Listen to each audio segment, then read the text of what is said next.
update ng bayan, maasahan anumang panahon. Magandang oras po sa ating lahat, narito na ang latest update sa lagay ng ating panahon ngayon at sa magiging lagay ng panahon sa susunod na 24 oras.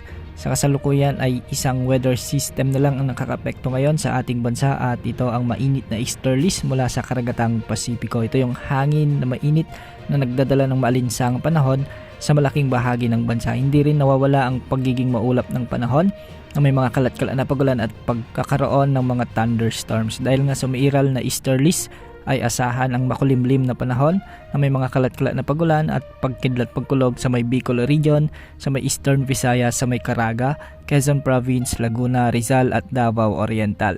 Pinag-iingat natin ang ating mga kababayan dito dahil posible ang banta ng mga biglang pagbaha o pagguho ng lupa, lalo na kung may mga katamtaman at minsan ay malalakas na pag-ulan. So makikita natin sa ating satellite animation na yung mga lugar dito na may naka-highlight sa mga kaulapan, ito yung mga lugar na nakakaranas ngayon ng mga kalat-kalat na pag-ulan.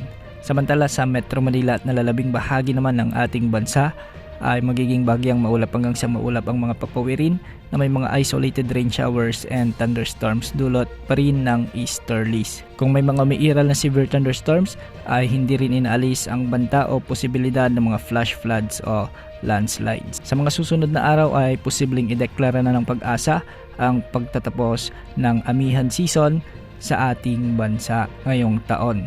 Ito ay dahil sa unti-unting pag-transition ng ating panahon patungo sa dry season o yung mainit na panahon. Sa katunayan nga ay maraming lugar na sa bansang nagdeklara ng walang pasok dahil sa mainit na panahong nararanasan na nakakapekto sa mga paaralan.